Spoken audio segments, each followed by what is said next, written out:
Hey guys, what's up? This is my second astrology video. From the first video I talked about when you're gonna get married. I talked about seventh house lord being in which Rashi, which sign, and when Jupiter transit into that sign, it's basically one way to predict your marriage. And today I'm going to talk about another spouse marriage related topic. My spouse look like how, the characteristics of your spouse, who am I gonna get, right? If you can predict such a thing using a horoscope, that would be great, so there's this naturally, normally in a birth chart in Vedic astrology, the 7th house is the house that represents your wife, your spouse, and the Navamsha, the D9 chart, the one I talked about in the last video, it's going to talk about the life after marriage, basically. So these two, the Navamsha and the 7th house is relatively important in order to predict your the marriage life, except the love life would be the 5th house, but mainly the marriage life is predicted using the 7th house, the aspects, and the 7th house lord, where is it placed, and the nakshatra it placed, and other several combinations. Especially for a man, you had to look at Venus, and for a woman, you had to look at Jupiter, and the combinations in your chart in order to predict your the spouse. But a question a question comes to my mind, anyone could have this question. What question? Imagine there may be there are 12 signs, right? 12 astrological ascendants. Imagine there are 12 million in a country. So basically 1 million is going to be Taurus, 1 million going to be Capricorn.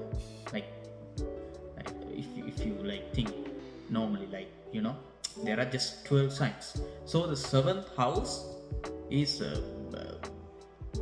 the same for most of the so for example, if 1 million people have Taurus, the 7th house would be Scorpio, and the lord of that house is Mars. So would can someone say every Taurus ascendants, every Taurus people have Mars representing their spouse? I don't think so, right? Mars is aggressive, looking for a fight, a characteristic person. But there are so many Taurus ascendants who have wives or husbands who are not into fights, or they are so into more meditation and so it doesn't make sense. So I think that's why the Gemini astrology comes into play. Gemini astrology, they talk about this concept about Darakaraka. Darakaraka is a concept that basically indicates your spouse. It should be calculated, and it's the planet that holds the lowest degree in your horoscope. For example, if you go through several planets in a chart, there are several degrees. For example, there are 9 planets, and if you except put away Rahu and Ketu, those planets, the remaining planets have like degree like 26 degrees, 5 degrees, for example, like 2 degrees. So the least degree, like imagine like Venus is at like 2 degrees, so it becomes Darakaraka for that specific person, no matter which ascendant, no matter which sign they belong to, like no astrological sign, no matter which astrological sign they belong to, that person, the least degree planet becomes the spouse indicator. So I think that's much unique rather than predicting the 7th house lord. Like for every Taurus ascendant, the 7th house lord would be Mars. But if you use that Darakaraka concept in Gemini astrology, the Darakaraka would be different to any Taurus ascendant. I hope you guys understand what I'm trying to say. Like, it's unique. So that's why most Vedic astrologers, when they have the question that like when people ask, who am I gonna marry, they look into your Darakaraka planet. So that's what I'm trying to do today. I'm gonna tell you guys how to look your Darakaraka planet and identify who's your life partner, like who's your spouse, who's your husband, like which characteristics they have and how do they look like. So as I talked in the last video, you can go through any astrological app, just put your birth time, birth date, birth place, and you get the chart, like the planets and which nakshatras they are in. So I'm going to use like last video, I'm going to use the Kundli app because it's basic and it's easy to use, and it just shows who the Darakaraka is. So it's pretty easy to recognize your Darakaraka. You don't need to go through all the planets and like check which has the lowest degree. So you just in Play Store, this is the app I use. It's called Kundli app by Vedic Rishi Astro. So you download it and put your birthday, birth time, birthplace, and you go to the chart and select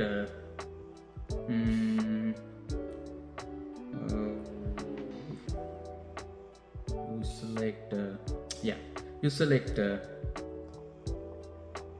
Kundli report, and you get like something like this menu, and which you have to do is go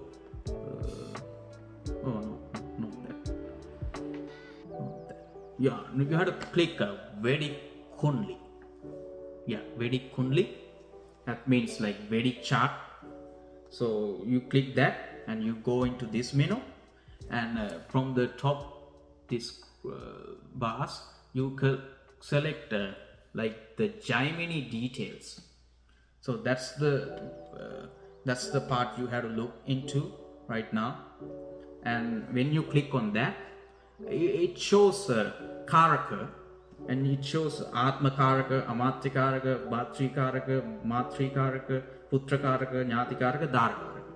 So like these are concepts in Gemini astrology, and Darakaraka you can find like in the lowest bar, it shows Darakaraka. That's your Darakaraka.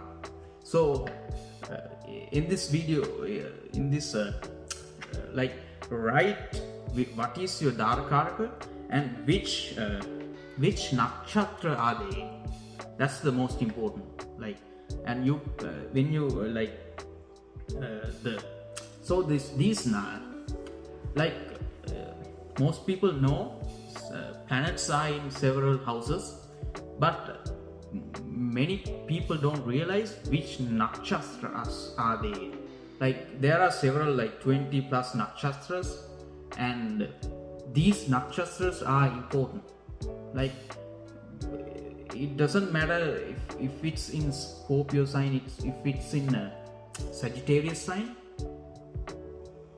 It can be in Mula Nakshatra, it can be in another Nakshatra.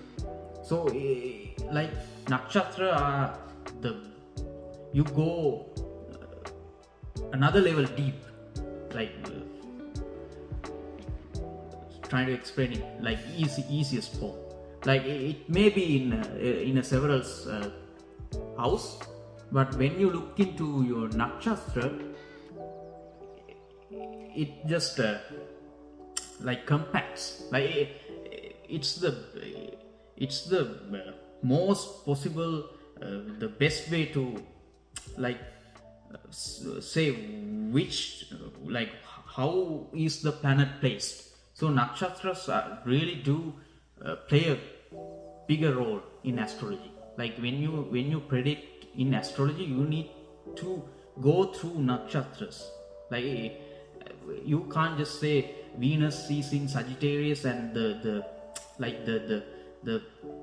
all the predictions using just Venus in Sagittarius. You can't do that. You have to go through which nakshatras are they and which path.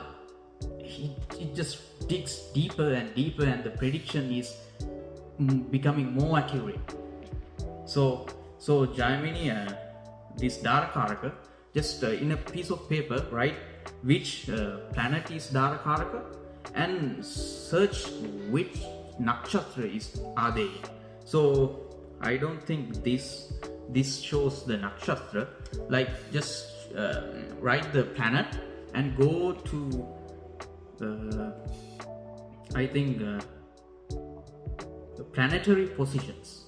So this bar is planetary positions. Go to that chart indicates which nakshatra. So if so in this chart Venus is the Darakaraka and Venus is in Purva Bhadrapada nakshatra. So you write these two conditions, and what you can do is just Google it. It's the best way to like there are certain YouTube videos dedicated to this topic. Like if you find Darakaraka as Venus, just Google Darakaraka as Venus, and it just basically tells you how's your wife, husband look like and how will it affect you, and Google Darakaraka in specific nakshatra. For example, in this example, your Darakaraka is in Purva Bhadrapada nakshatra. Just Google or YouTube Darakaraka in Purva Bhadrapada nakshatra, and it will give you a whole video about it. And you combining these two, you can get the idea, you can get the whole image about how your wife, your husband gonna look like how. So today I'm just going to go through like basic like if Sun is your Darakaraka, how will it be and how he or she would look like. Like I'm going to read through several, like I'm going to summarize when like if you like, you can get a basic idea how your wife, husband gonna be like. So if you have Sun is your Darakaraka, your spouse can be a person with good leadership quality, confident. Like Sun is it's the most like it's the indicator of leadership quality. So that basically sums it up. And when with Sun Darakaraka, your spouse can have squarish angular features, strong jawline, broad face shape, and overall have a masculine appearance. Their shoulders, chest can be broad or large. Their hair can be thin with a golden brown color. Their complexion can be warm, reddish, golden. They can have a strong, healthy body and be on the taller side, like 6 foot plus. Yeah. So and that's sun. That's sun as your Darakaraka. And with moon as your Darakaraka, your life partner can be emotional. Like moon is emotions. Like in astrology, they say like if a woman has moon exalted, that's a great placement in a woman's chart. Like a woman is like a mother. She have like a good emotions. It really means she cares. Like she really cares. And I mean, it's good for a man too to be have a exalted moon. He would care too, and it's not bad. But a woman who have like a good moon, like a good caring exalted moon, it indicates a really good spouse, like a really good wife, really good mother. So moon is representing mother. Sun is previously sun represents father in astrology. So it is good to have exalted sun in a man's horoscope. He doesn't like back down. He's strong. But again, in astrology, if you have a strong sun and you don't have any other good placements in a chart, it's pretty bad.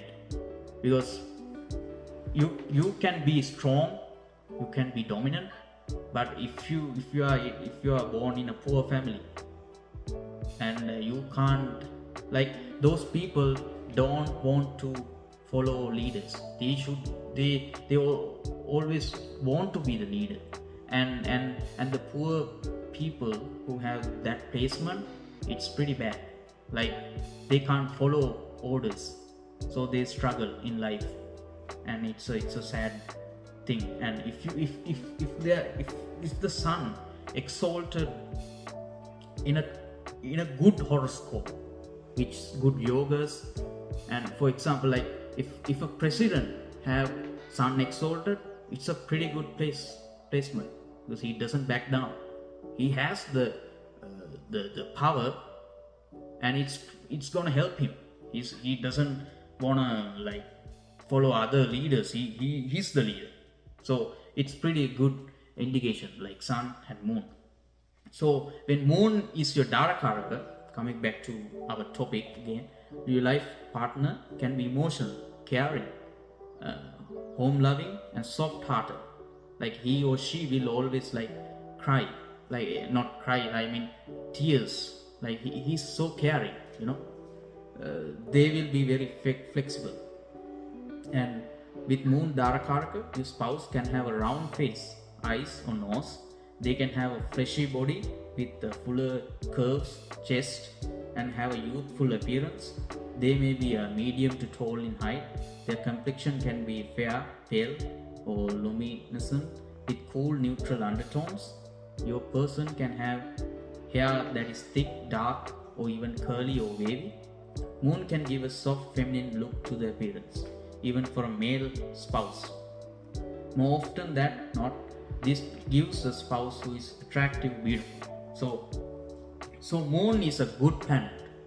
Like there are bad planets and good planets in astrology. Venus, Moon, Jupiter, they are the good. Mercury is those are the good planets. Sun, Mars, Saturn, Rahu, Ketu, they are bad planets. Like if your 7th house is aspected by Moon, Venus, you get a beautiful spouse, and it's a pretty good placement. But if it aspected by Saturn, Sun, Mars, those are bad placement to have. Like it will, your marriage will be late, and you will have if the Sun is strong and aspecting with a bad aspect, it's pretty bad for your marriage. But if you have like Venus, Moon, 7th house, it's pretty good. Good placements. So that's for the moon Daraka. So now we go to Mars. Mars is like fury, fire, aggressiveness. So Mars becomes your Daraka. Your spouse can be very headstrong, competitive nature. He or she will always be ready to fight. With Mars Darakaraka, your spouse can have an angular or masculine appearance. Their body type can be lean, muscular, strong, or athletic. Their complexion can have a reddish undertone, and their hair can too. Their hair can also be blonde, light colored. Your person can be short in height or have a stocky build. They can have sharp facial features like a strong jawline or have a head that is prominent. So that's Mars Darakaraka. And when moving to Mercury, Mercury indicates a very talkative, friendly, fun-loving spouse. Mercury is a planet of youthful energy. So Darakaraka Mercury will make your spouse very energetic and enthusiastic. With Mercury Darakaraka, your spouse can have a petite, dainty or slender frame. They can be tall or short, but usually manifests as medium height. They can look quite youthful and look younger than their actual age. They might look androgynous or have a style that is both feminine and masculine. This Mercury, like, for example, Mars is representing a man, Venus represents a woman. So if you have Mars Venus connection somewhere in your chart, it just shows you are sexually energetic, and it's a good thing if it's not bad aspected or anything. But Mercury is the opposite. Mercury doesn't have a gender, it just represents both. So that's what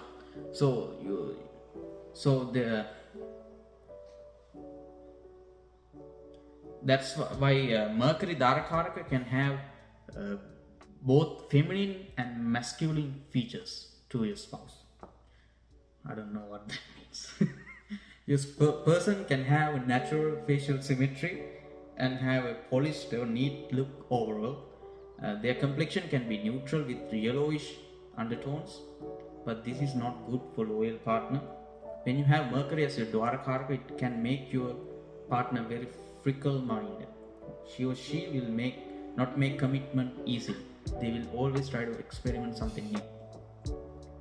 And we go on to Venus. So Venus is the beauty. So if Princess Diana, she has 7th house Venus exalted. It's looking at her Lagna and the 7th house Venus exalted. So that's why she's beautiful.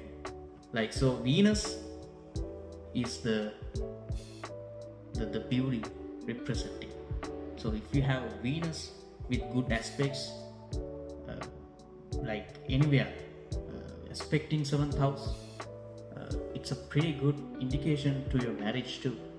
Like it's the planet of beauty. So when Darakaraka is Venus, that normally means that person is beautiful, right? The spouse will be very romantic, artistic, and refined in nature. He or she will be very much interested in look and beauty. With Venus Darakaraka, your spouse can have overall pleasant appearance. Perhaps they have facial symmetry, full lips, big wide set eyes. They can be tall in height and have a curly or well-proportioned body. Your person's hair can be dark black and it can be curly or thick. Their skin can be smooth, clear, and they can have a complexion that is warm, tan, neutral. Sometimes it can give a reddish undertone. So, and Jupiter. So Jupiter, it's a good another good planet, and if Jupiter aspects your 7th house or is situated in your 7th house, it just shows you have the marriage will be both have a love and a spiritual relationship too. Like they does, like Venus, Mars, they are like sexual, mostly like representing as sexual energies. But Jupiter represents the spiritual energy. So if Jupiter is aspecting the 7th house or is in the 7th house, it just shows they have a bond and they have the religious bond too. So it's a pretty good indication in your chart if you have Jupiter 7th house or aspecting the 7th house. So when a person has Jupiter as Darakaraka, the spouse can be very loyal, religious, optimistic and status driven. It's also good for honest and loyal life partner. Yeah, that's a good thing to tell, like honest. So the honest loyalty represents Jupiter. So if you have Jupiter aspecting the 7th house or it's in the 7th house, it just shows you that your spouse will not ever leave you, or like will not ever like cheat on you. That's the loyal life partner indicator. And with Jupiter Darakaraka, your spouse can have a large, well-proportioned frame. Height and size is emphasized here where your person is taller or larger than average. Their body type can be fleshy, or their midsection chest can have extra, like, well-proportioned body. Your person's complexion can have a fair, warm orange reddish undertone. Jupiter can soften their appearance as well, where it's not so angular. So that's Jupiter. And when we come to Saturn, so what's Saturn? Saturn indicates, like Venus, I told you, Sun is the father, Moon is the mother, Mars is the man, Venus is the woman, Mercury is not like gender neutral. And who's Saturn? Saturn in astrology indicates an old man. So if you have Saturn Venus aspecting or Saturn Venus conjunction anywhere in your horoscope, that's not good for your marriage. That just shows your Venus, your romantic planet, the youthful planet is being with the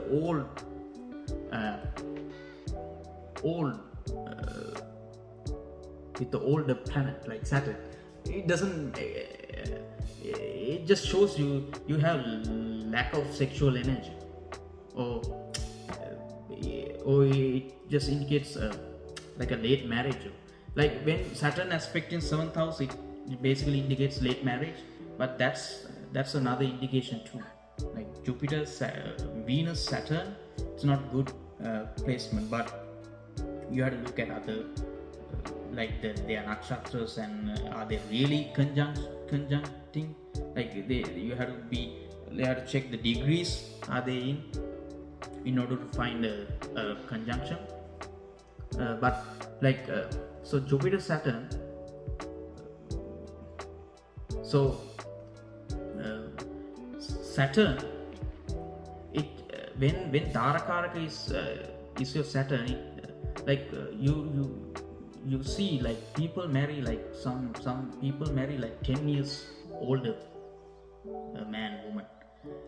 So most of the time the Darakaraka is Saturn. It indicates older guy, older woman. And if that person have Venus in his 7th house or aspecting the 7th house, that old person would be beautiful. That's how this astrology works. You have to look at every aspect, every planet, every connection to the 7th house. Then you have to predict. Like everything is every connection is vital to predict your spouse. So Darakaraka is just one of them. Like imagine, like you have Saturn as Darakaraka and your Venus is in your 7th house. So that means you have a beautiful spouse, but she or he will be older than you. And Saturn usually indicates a thinner person, like not like fat or anything. Like he or she will be thin. And if you have like Saturn in your Lagna, first house, you will be thin. That's a general astrological thing. Like, so Darakaraka Saturn means Saturn has the lowest degree in your birth chart. You will get a serious kind of older partner who is very committed in relationships. Like, another advantage being a Saturn, he is very committed. Like, even in every moment in your life, he or she will never leave you. Like, he can what do you call it, commit, like, make effort. So because he chose you a older, wiser person. So that's how you should define it. And with Saturn Darakaraka, your spouse can have a frail, tall, slim frame. They can have a mature or older looking appearance. Their disposition can be solemn, serious, or refined. Their eyes can be deep set, and they may have high cheekbones, drawn cheeks. Their complexion can be dark, tan, neutral, or cool toned. Your person's teeth can be pronounced as well. Yeah, their smile is prominent, or they have something unique with them, like a gap. Their hair might be dark, thick, or curly. So that's how you should define your Darakaraka. A point I should mention: Rahu, Ketu will not be your Darakaraka. Even if you have the lowest degree like Rahu in your lowest degree, doesn't mean Rahu or Ketu is your Darakaraka. Always these planets: Sun, Moon, Mars, Mercury, Venus, Jupiter, Saturn. So these planets will only be your Darakaraka. And to finally predict it, you have to, like I said before, you have to go through your 7th house aspects, and especially your Navamsha. So you have to check your Navamsha. I'll talk about it in a different video. And remember what I told you to write. What's your Darakaraka, and it's a nakshatra, and Google it. It's pretty accurate. If you search it in Google, YouTube, there are several videos, and you can get a good knowledge about your partner. So yeah, that's it for this video. I'll come up with another video in the next one. Hope everyone have a good day.